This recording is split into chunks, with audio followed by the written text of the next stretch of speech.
Assalamualaikum warahmatullahi wabarakatuh. Saya Fitri Rahayu Anggraini dari Prodi S1 Ilmu Gizi ingin mendeskripsikan mengenai praktikum yaitu labeling.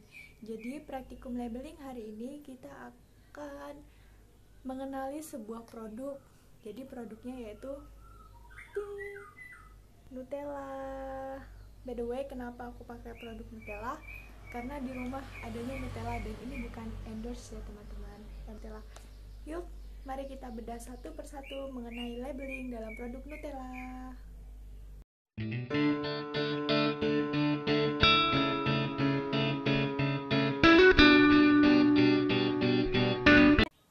Jadi teman-teman, sebelum kita memulai untuk mendeskripsikan apa-apa aja sih yang ada di dalam label tersebut, alangkah baiknya kita memahami dari pengertian label itu sendiri.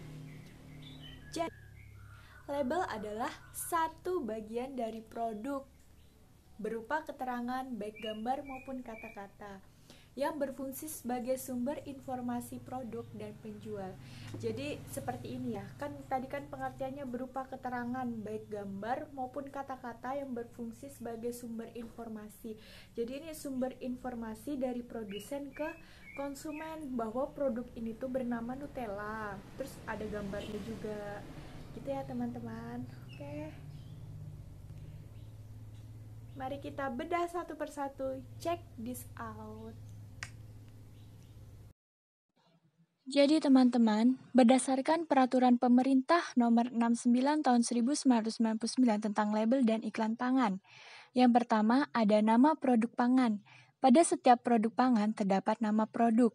Untuk produk pangan yang sudah terdapat dalam Standar Nasional Indonesia atau SNI, penggunaan nama produk menjadi bersifat wajib.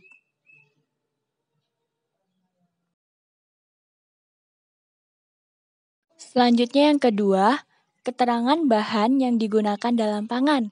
Keterangan ini diurutkan dari bahan yang paling banyak digunakan.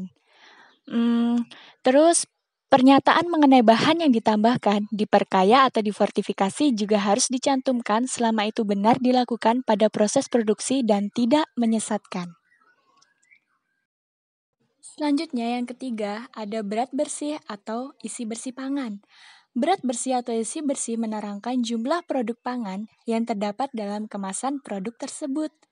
Untuk produk makanan padat dinyatakan dalam ukuran berat, produk makanan cair dinyatakan dalam ukuran isi, dan produk makanan semi padat atau kental dinyatakan dalam ukuran isi atau berat.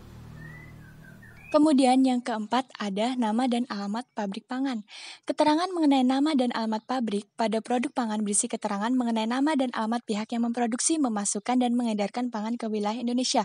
Seperti contohnya ini, diproduksi di Australia, kemudian dicantumkan beserta kode pos yang ada di Australia, dan diedarkan di Indonesia. Kemudian dicantumkan pabrik yang mengedarkan di Indonesia, kemudian beserta nama kota dan kantor pos. Kemudian teman-teman yang kedua ada tanggal kadaluarsa pangan. Setiap produk pangan mempunyai keterangan kadaluarsa yang tercantum pada label pangan. Keterangan kadaluarsa dicantumkan terpisah dari tulisan baik digunakan sebelum dan disertai dengan petunjuk tempat pencantuman kadaluarsa.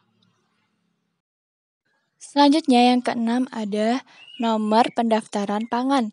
Dalam hal peredaran pangan, pada label pangan tersebut wajib dicantumkan nomor pendaftaran pangan. Dan biasanya terdapat tanda MD dan ML. Apa sih? MD itu untuk pangan olahan yang diproduksi di dalam negeri dan tanda ML untuk pangan olahan yang dimasukkan ke dalam wilayah Indonesia. Selanjutnya yang ketujuh ada kode produksi pangan. Kode produksi yang dimaksud adalah kode yang dapat memberikan penjelasan mengenai riwayat suatu produksi pangan yang diproses pada kondisi dan waktu yang sama. Tanggal produksi yang dimaksud adalah tanggal, bulan, dan tahun pangan tersebut diolah. Selanjutnya yang kedelapan ada penggunaan atau penyajian dan penyimpanan pangan. Keterangan tentang petunjuk penggunaan dan atau petunjuk penyimpanan dicantumkan pada pangan olahan yang memerlukan penyiapan sebelum disajikan atau digunakan. Kemudian pada pangan yang memerlukan saran penyajian atau saran penggunaan dapat mencantumkan gambar bahan pangan lainnya yang sesuai dan disertai dengan tulisan saran. Nah, teman-teman, sekarang mengerti kan apa alasan yang sangat penting untuk kita dalam membaca label sebelum kita membeli sebuah produk. Jadi, mulai sekarang, jadilah konsumen yang cerdas dan bijaksana ya teman-teman dalam membeli sebuah produk. Bukan hanya keinginan kita saja yang harus terpenuhi, tapi kebutuhan juga harus terpenuhi dong pastinya. Sekian dari saya. Wassalamualaikum warahmatullahi wabarakatuh.